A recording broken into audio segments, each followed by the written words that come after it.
กองประชุมปรึกษาหารือเวียกงานคุ้มครองความเป็นระเบียบ22บ้านในเทศบาลแขวงอุดมไซได้จัดขึ้นในวันที่5กันยายน2024ที่ห้องประชุมห้องว่าการแขวงโดยการเป็นประธานของทานสมจิตปัญญาศักดิ์ของเจ้าแขวงอุดมไซมีทานสุดใจสุดแสงเดือนหัวหน้าองค์การพัฒนาและบริหารตัวเมืองมีหัวหน้าห้องหัวหน้าแผนกการองค์การตลอดฮอดองค์การปกครองบ้าน22บ้านเทศบาลแขวงเข้าร่วมกองประชุมได้ผ่านข้อตกลงว่าด้วยการแต่งตั้งคณะรับผิดชอบคุ้มครองความเป็นระเบียบ22บ้านในตัวเมืองก็คือเทศบาลแขวง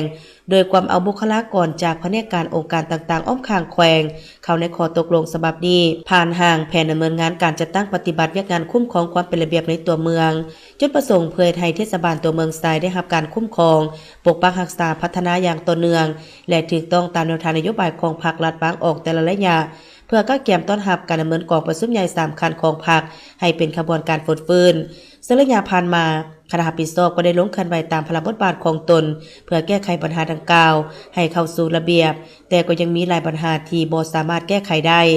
ท่านสมจิตปัญญาศักดิ์ของเจ้าแขวงอุดมไซได้กล่าวว่าปัญหานี้เกิดจากการบ่ปฏิบัติระเบียบกฎหมายเป็นต้นแม้นการขายเครื่องตามทางค้นยางและการต่อเติมตูบนาเฮือนตามลำพังใจจึงเฮ็ดให้บ่มีความเป็นระเบียบเรียบร้อยในสังคม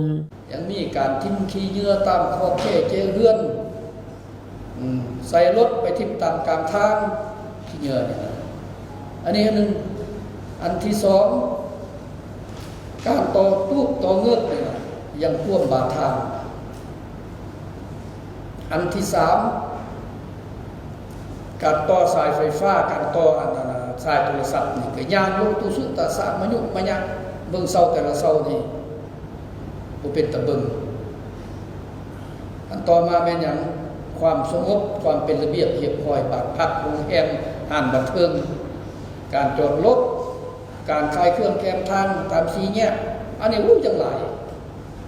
ทางสันเนี่ยมาเบิ่งปัญหานี้ซึ่งเราจะต้องได้แก้นี่บ่แม่นพวกเขาบ่มีนิติกรรมเขามีนิติกรรมอบตก็มีอันร่วมของแขวงก็มีอันร่วมของแขวงเลขที่999ก็ถึงอย่างประธานว่าถึงบ่ให้กินเหล้าในยามเข้าการบ่ให้กินเหล้าในยามจะไปเฮ็ดเวียกให้มีการประหยัดไฟประหยัดน้ำเบาเรื่องการตั้งโต๊ะตั้งเต็นท์กวดทางเว้าเรื่องงานดองงานแก้วงานสู้คองาน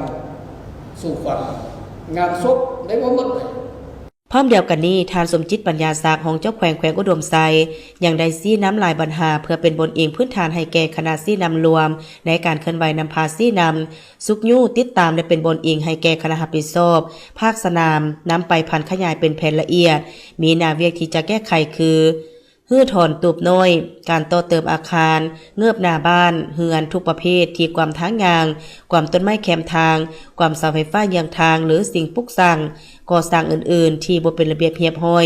แก้ไขการขายเครื่องซักซ้ายตามแคมทางและทางค้นยางเป็นต้นขายเสื้อผ้าขายของกินสุกขายผักหน่อหมักไม้และเครื่องใส่รถเลียบตามแคมทางขายเครื่องย่อยขายน้ำอ้อยน้ำหวานน้ำปั่นและอื่นๆการติดป้ายโฆษณาทุกประเภทที่บ่เป็นระเบียบตั้งใส่เขตที่รัฐห้ามและป้ายที่บ่ได้รับอนุญาตจากภาคส่วนที่เกี่ยวข้อง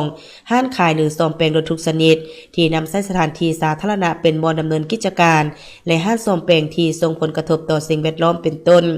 การถอกน้ำมันใส่ห้องน้ำที่ไหลลงสู่แม่น้ำธรรมชาติมีผลกระทบทางเสียงกลิ่นต่อบริเวณอ้อมข้างหรืออื่นๆห้านขายเครื่องหรือห้านซ่อมแปลงโทรศัพท์ที่นำใช้สถานที่สาธารณะเป็นบ่อนดำเนินกิจการห้านอาหารห้านบันเทิงห้านเฟอร์ห้านกินดื่มที่ใช้ทางยางเป็นบ่อนดำเนินกิจการ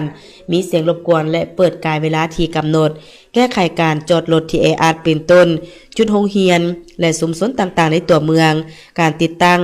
สายสื่อสารสายไฟฟ้าต่างๆที่บ่เป็นระบบระเบียบรูปการจะตั้งปฏิบัติเบื้องต้นแม้จะได้เผยแพร่แจ้งการดังกล่าวให้ประชาชนรับทราบภายในเดือนกันยาและฮอดเดือนตุลา2024แม้จะได้เริ่มต้นจะตั้งปฏิบัติตัวจริงก็คือการฮื้อถอนสิ่งกีดขวางอย่างเป็นทางการ